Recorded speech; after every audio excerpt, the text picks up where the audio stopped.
The goal of every sale isn't to sign contract for the buyer. The goal of the sale for the buyer is the utility they get from what you do. Don't get your hung up on, oh, that's social media. Oh, that's my son on TikTok. Like, guess what? If your audience is on TikTok, your ass better be dancing. Yeah, you got to work harder. Guess what? You only been in the job for 3 months. You've never done it before. So yeah, you need to go get those at bats. They don't have to like you to buy from you. They have to trust you that you're going to get them the result they want.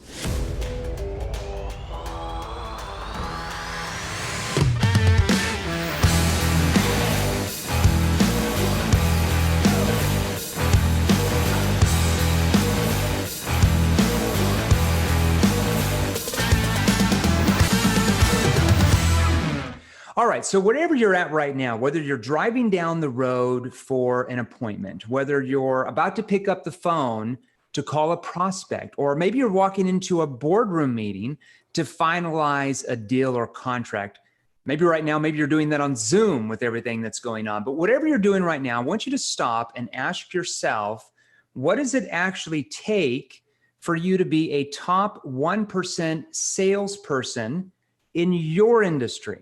Like, what does it actually take? Not just talking about it, but what does it take? Does it take hard work? There's a lot more than just that. It's skill level. But the salesperson who makes all the money, okay? The salesperson who gets any promotion they want. In fact, they turn down promotions they don't want. They have all the respect in the company, from the ownership to management ranks. The salesperson who leads by example because they outsell everyone else. Well, my next guest is going to help answer that question for you. And let me give you a small taste of this gentleman's background.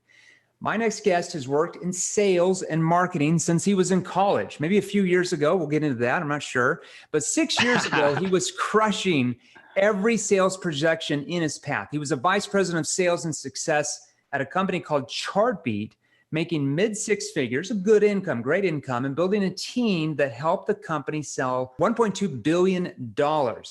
And then what happened? He was fired for the sixth time in his career. We're going to have to find out about that. I mean, you bad over there or something. Something like that. When it all came out, he couldn't stand the status quo as an employee. Status quos made him uncomfortable because he only wanted to live above them. I love that saying.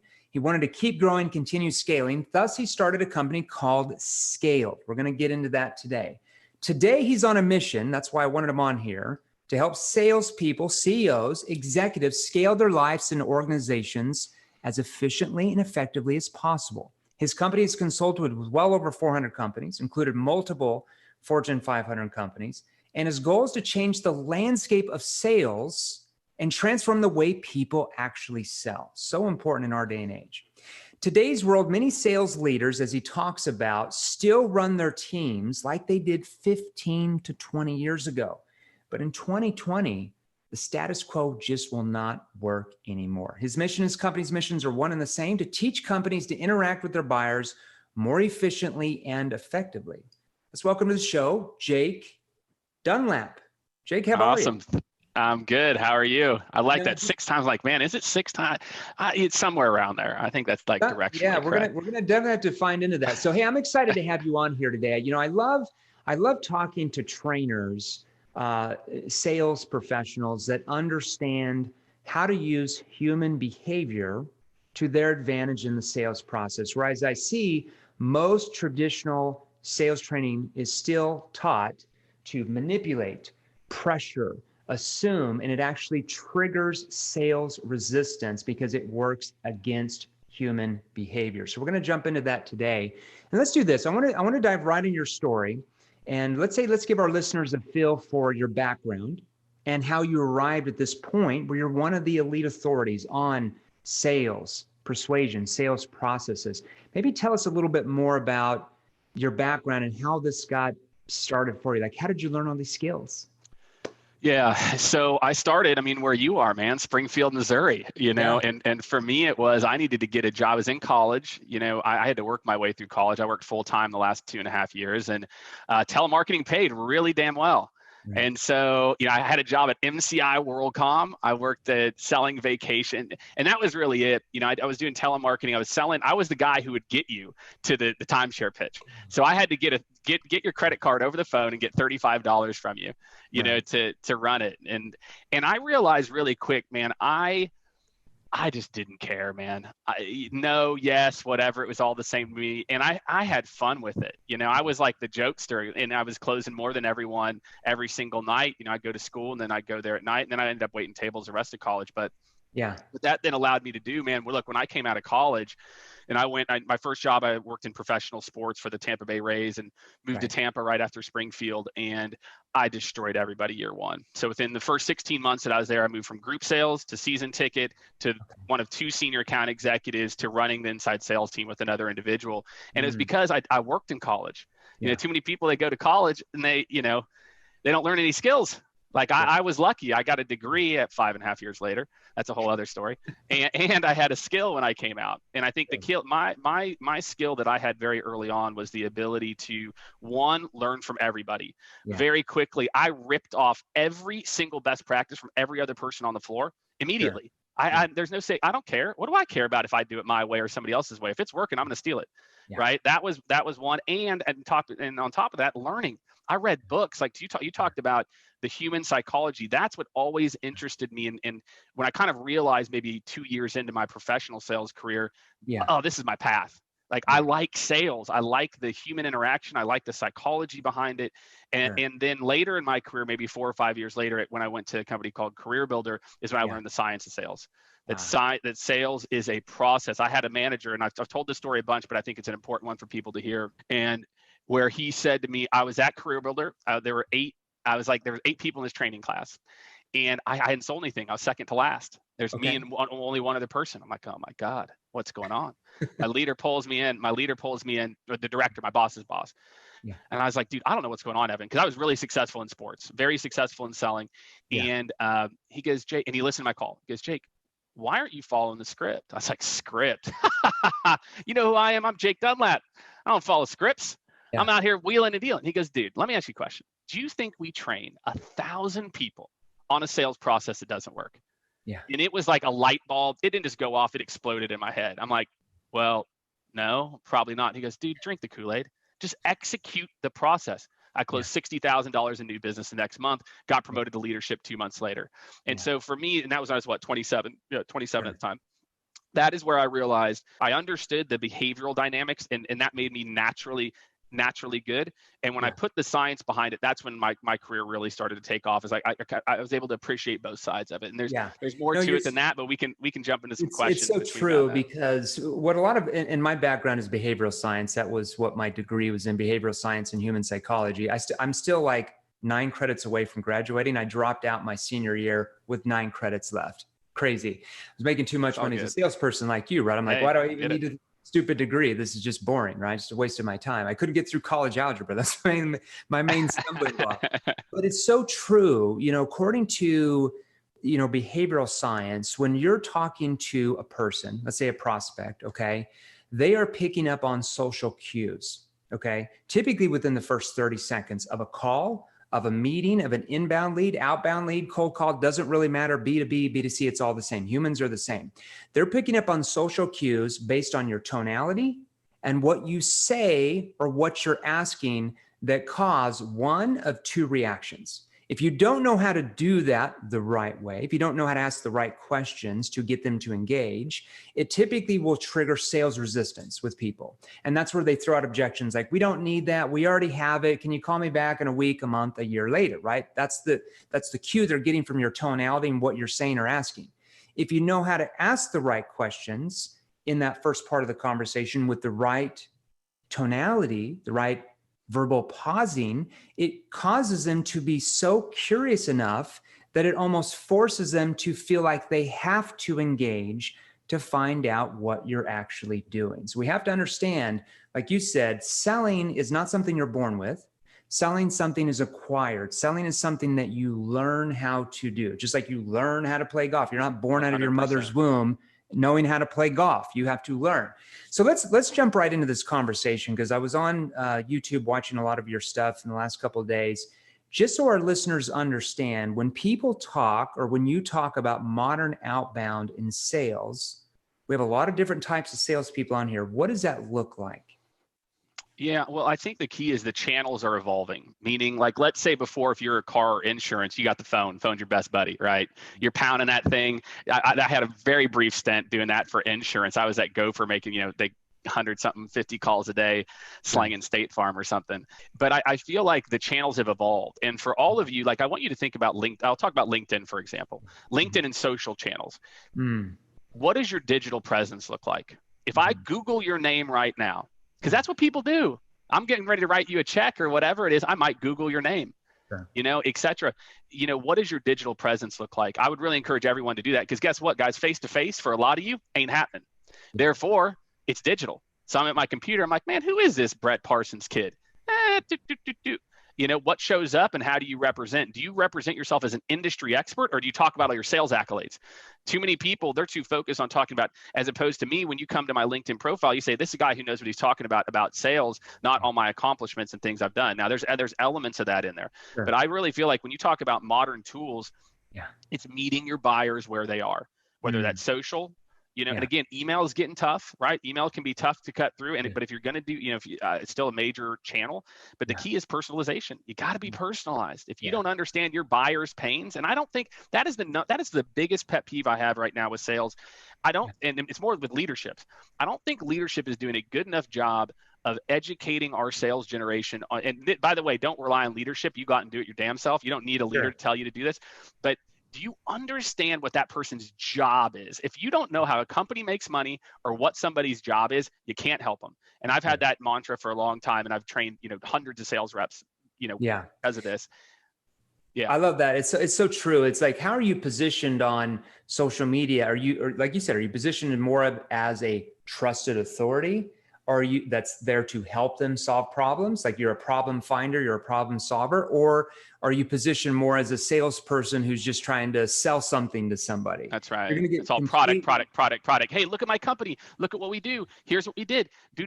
As opposed to, look, if I'm doing an insurance sales in Nixa, Missouri, I want to be the go-to authority for the future of property and casualty. I want to be the go-to authority for life and death benefits. Like, I'm the person you come to because I've got information. I don't even talk about State Farm. Well, State Farm, no. Forget about them. Look, I'm here. I'm Jake Dunlap. I'm just going to educate you and teach you. And guess what? It all trickles down from there.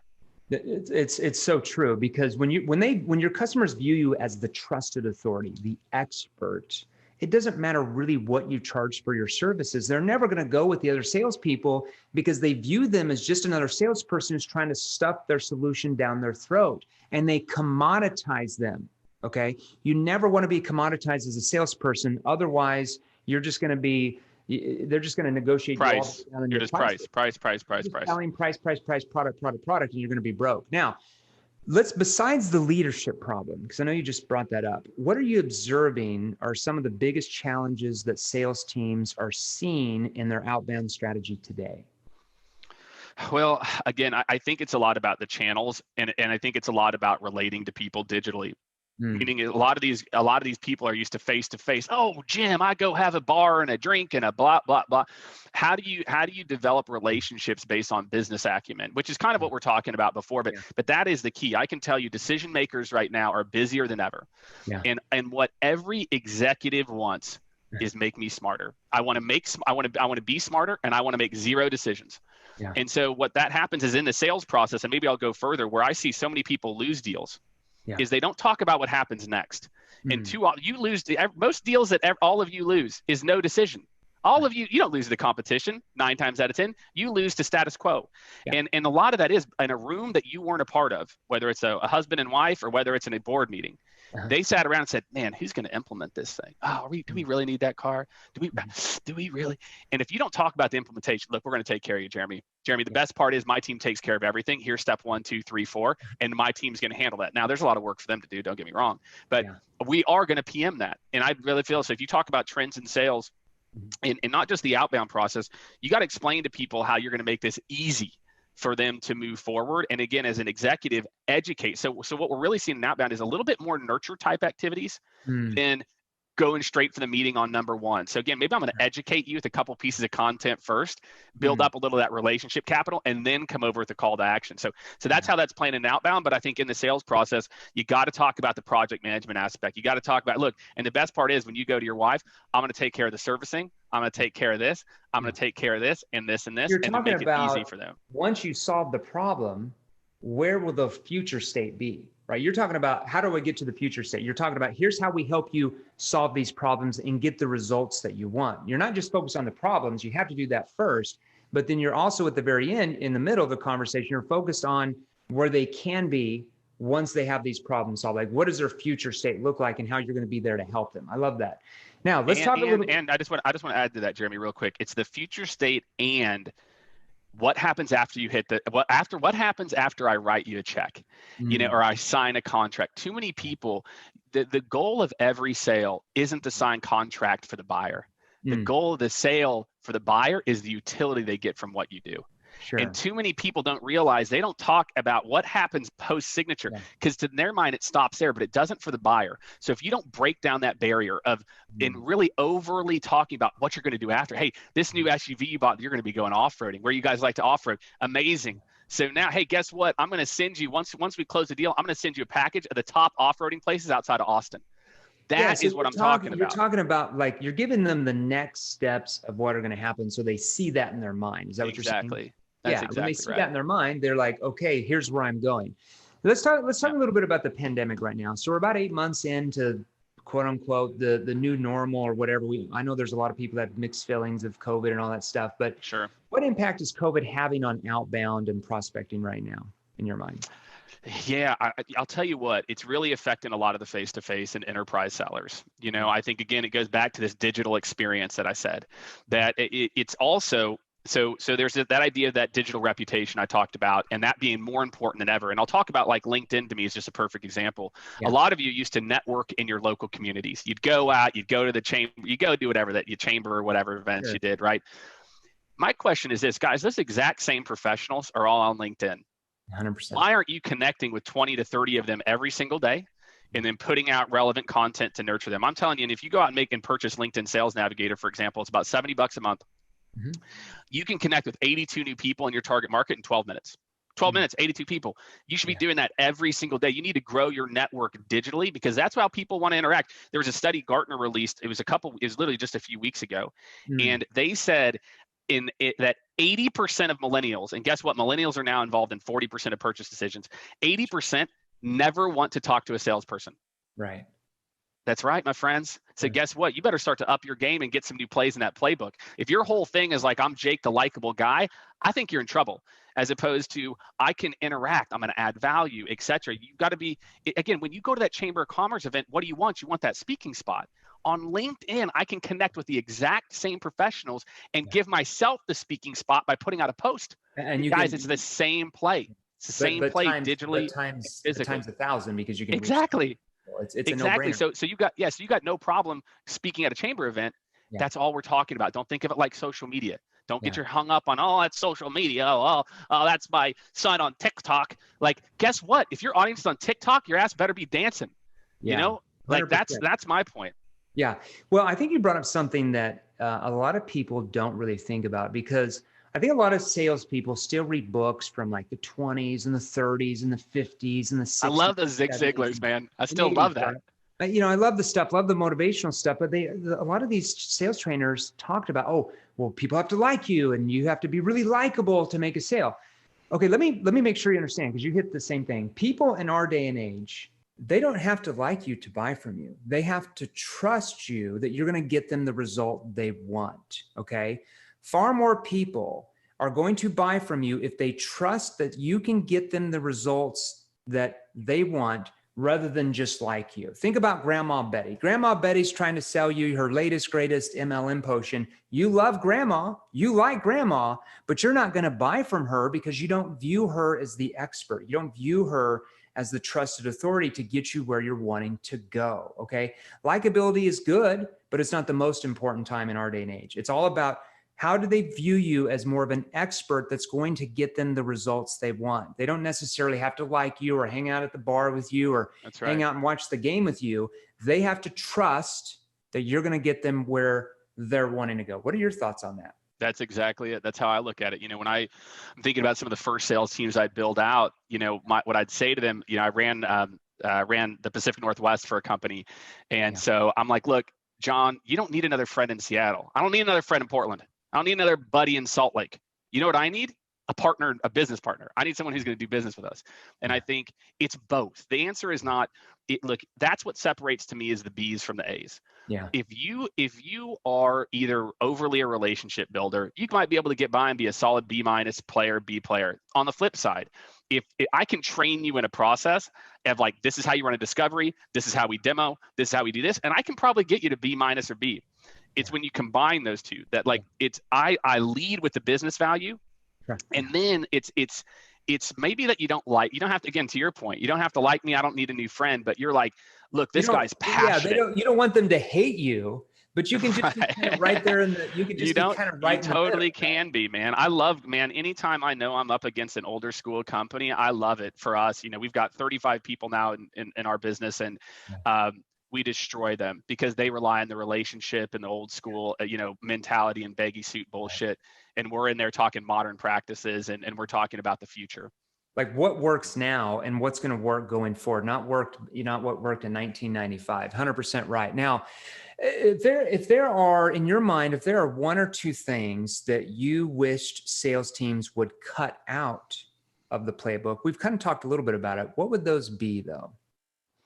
So that's a really good question. It's a lot of it's about what we need to add back. I really feel like sales, training internally, onboarding is really at an all-time low. I feel like and I think we got a chicken and egg problem where people's tenures is also at an all-time low. So I think companies and people are in this battle right now. They're like, well, I'm not going to stay with you for 5 years or 2 years or 3 years or even a year and a half. So the company's like, well, so anyway, I think there's some issues with training that we as a company, you just need to invest and let the chips fall a little bit. But I think if you said, what are the things that we need to cut out that we're doing? The biggest one for me is an over focus on activities over outcomes. Yeah. That right now, with a lot of teams in particular, the way I see us manage, 150 dials a day. Fine. Totally fine. Or what if it's 15 meaningful conversations a day? That's an outcome. And guess what? If I'm talented and I get there in 60, great. I'm not so talented. It takes me 200. Then I got to do 200. What I see is like we manage to the middle a lot versus treating it like a baseball team. In a baseball team, you don't try to make the one hitter swing like a 4 or or the 8 hitters swing like a 3. You can't. And I feel like each person has their path for how to get on base. Again, I'm a Royals fan, right? So, look, we got to play some small ball here. We're not heading out of the park, maybe Solaire, but we have low budgets here in Missouri. but that's my point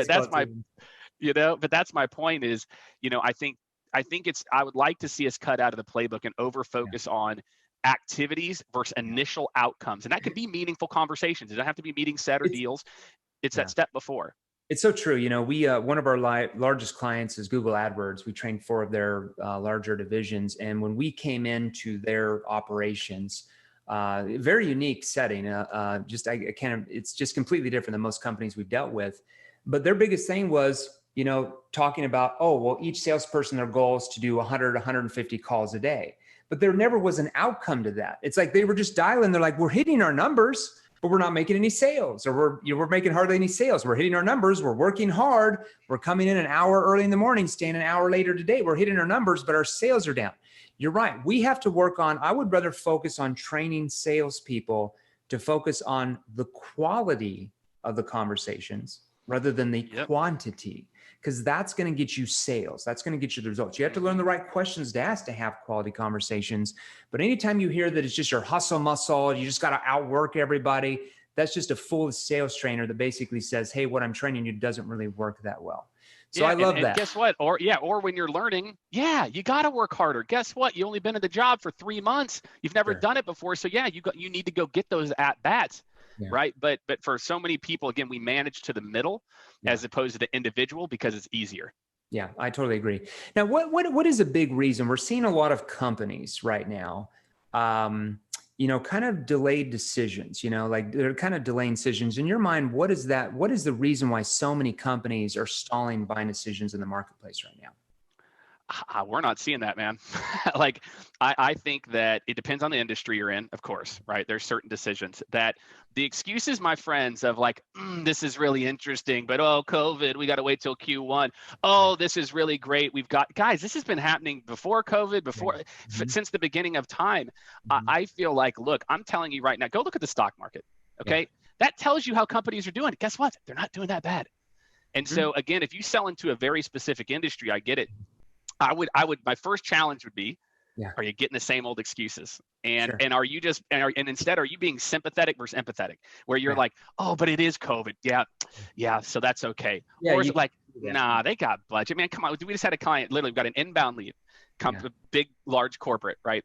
And they're like, yeah, look, we got our end of the year budget. We've got between 100 and 150K for this project. You know, you're like, okay, yeah, great, 150K, right? Like, but I'm telling you guys, companies are out there spending. So my first objection to that question, or not to the question, but just to the mindset is, guys, are you making excuses?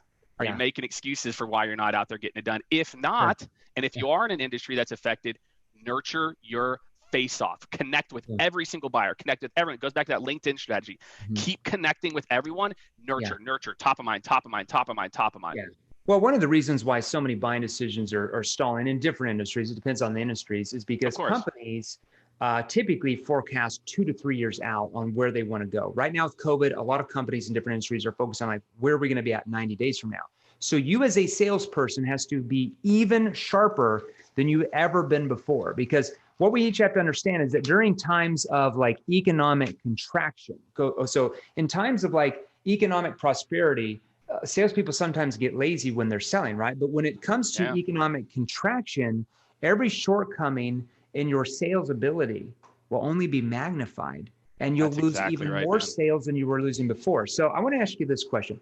What's a question that a salesperson should ask a prospect to really help build urgency in the sale from preventing that from happening in your mind? What's a good question they should ask? Yeah, there's a few. I mean, and again, there's kind of like your classic ones. Well, John, what's the impact if we don't launch this initiative in Q1? And they're like, oh my God, well, the sky falls down, Chicken Little. Like, what do you think they're going to say? It's the same thing as like the ROI calculator, right? I've never seen an ROI calculator that didn't generic question. It's a surface level question. It's not a terrible question. I think what I see is this. Is that what happens is a lot of people actually don't go deeper on the more boring questions to never get to the root of a pain if it ever existed in the first place. We talked to a lot of companies. There's a difference between a fact and a pain, and I'll just kind of give a role play here. Hey, Jake, look, we need a second car. Hey, we're in the market right now for a second car.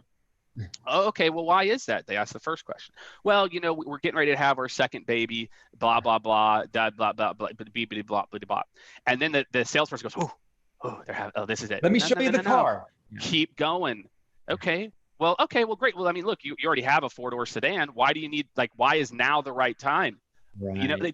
You got to make them, the discovery process in reality should be renamed the self-discovery process. After about the third question, Jeremy, I don't need to ask you more questions. I already know where the hell this thing's going. I need them to feel it. And so it's that second and third layer questions where then the person starts to have the revelation themselves of like, well, man, what are we going to do in that? Like, oh, I didn't think of it. So that's the boring stuff, that I would say is the question. Salespeople don't know how to probe. Like, they'll just ask a few surface level questions. Like, why are you looking for a car? Oh, because of the baby. Okay, good. 4-door, 2-door. Okay, blah, blah, blah, blah. Okay, well, let me show you what we have. And they jump right into their solution. And then they're dazed as why the customer doesn't buy and goes somewhere else, right? So instead of jumping into the solution, like you said, you're just probing. Well, hold on for a second. Why? You already have the 4-door, changing to a different car. Why is that so important to you now? Why you need the second car? And I think it's almost like how many carpet salespeople are like, wait, what? You would ask them why they need a second car? I'm like, yeah, I would. You're skeptical. You do it in a skeptical tone, because then they tell you, well, we have to have it because of this, this, and this. But more importantly than telling you, they're telling themselves. And that's how, like you said, they're discovering themselves. They're persuading themselves. They're building urgency in their mind only based on your ability to go under the surface. You're not just finding out the why. Every salesperson can find out the why. You're finding out what's behind that why. That's the difference in income if you want to be a top salesperson, 100%. Now, let's talk about this. What are a few creative outbound plays that you've been running with your team? and clients in the second half of 2020? I wanted to get that from you. Yeah, I'll drop you a few. I would say the use of voicemail and video. And on LinkedIn in particular, you can send. I don't know if a lot of you know this. You can, if on the mobile device, if we're first degree connections, I can drop a voicemail. We've got reps setting 2-3 meetings a day. Okay, so I wanted to ask you this: what are a few creative outbound plays that you've been running with your team and clients in the second half of 2020? So there's a couple things I'll talk about, but the video, I got to tell you, video cuts through the noise, video and voicemail. So LinkedIn has a feature on the mobile device, just so you all know, if you're a first degree connection, there's a little microphone. I can drop a voicemail. Less than 1% of sellers are doing this. We're seeing sellers set 2-3 meetings a day from this because it's so unique, right? The other thing is videos. You can go download, there's a lot of free apps, Vidyard, Bombot, there's a bunch of these. Imagine you get a video instead of a email. Hey, John, this is Jake Dunlap. I saw this on your website. Or, hey, John, I saw that you live in this neighborhood. Guess what? I live really next door. You may not be in the market right now for life insurance, right? But let me tell you the top 2 trends in 2020 you need to be aware of. I'm going to send you a quick high level. So video, voicemail, stand out, be different. Not, again, these tools exist now, get out of your comfort zone a little bit. I totally agree. One thing, because I know we're running out of time here. We both got some hard stops, but what's one powerful tip, just one tip you can give our listeners for hitting Q4 revenue numbers, besides like video and stuff, because I think that's great, but what's one powerful tip to help them hit Q4 revenue numbers? I'm going to give 2. I'm going to give 2 quick ones. Perfect. One is I'm going to piggyback on what I just said. If you have deals that have been disengaged, those deals that have been floating, use video and voicemail to re-engage them. Hey, John, apologies. I've been out for the last 2 weeks. I thought this video might be a little bit easier for you. Here's what I outlined. Let's set up some time for Thursday. So disengage deals. I'm telling you, video voicemail crushes to keep people engaged. Yeah. Okay. The tip I've got for a lot of you is we just talked about it, is listen. And I know that sounds easy. I've got a trick. After I ask a question, and I had a manager who did this for me, and she goes, Jake, you talk over people. I'm like, I don't talk over people. And then I listen to my call. I'm like, damn it, I do. I hit the mute button. I ask a question, and I still do this today. This is 14 years later. Sure. I hit the mute button, and I really and what I do, and I was talking to one of our reps today. I said, look, in a discovery process, my head is clear. I have no agenda. I'm not trying to make this person a buyer or not, and I listen. And that it's that level of focus in the discovery. So that would be my advice, everyone. If you want to close more deals right now, I want you to listen to what your people are saying and go back to your old notes and the deals you think you have and see how viable those are. And if you don't think they're viable, go press those people now. Hey, John, in our call, I heard this. Just tell me, man, is this okay? Are you good with this term? So I think listening with no agenda is one of the best advices that I can give you right now. When you're in that call, happy ears. Focused on whether or not you can actually help the person or not. Focused on their problems and you're present in that conversation. Jake, can't help you enough for being on the show with us. Loved a lot of that. That's really going to help. Love it, man. Members, where can our listeners learn more about you and your training though? Yeah, absolutely. So I've obviously talked about it quite a bit. LinkedIn is a good spot. I'm putting out posts daily on, trends that we're seeing. It's just type in Jake Dunlap. Also, like you said, YouTube, Jake Dunlap Sales. We've got over 300 plus videos there. And then check out the website, Skaled, SKALED.com. But if you want to get me directly, those are the best ways. Perfect. We'll drop that website here. Jake, have a great day. Talk to you soon. That was awesome. Awesome. Thanks, man. If you're serious about joining the top 1%, I mean the top 1%, and you want to experience more training content just like this, click the links right over there. Right over there, they're exactly what you need to see next. You see, I release new episodes featuring top salespeople and sales authorities, multiple 6-figure, high 6-figure, even 7-figure earners every Monday, Tuesday, and Wednesday every single week at 10 a.m. Eastern, 7 a.m. Pacific Standard Time. And if you're new here, do yourself a favor and smash that subscribe button right below, and join our new Facebook group, Sales Revolution. You see, it's free, and there's a link in the description below just for you. We put it there for you. Finally, I make posts on Facebook and Instagram each and every day with more tips and training, so be sure and follow me and turn on your notifications. So make a comment in the first 7 minutes to any of my latest posts, share this episode, and there's a very real chance that you're going to win some killer prizes. And here's the thing. Don't sit on the sidelines. Don't be like everyone else. Get into the game. Join the sales revolution. Stay active. Get involved. learn the right skills, and we will show you how to take your life and income to a level that most only dream about. Stay safe. Talk to you soon.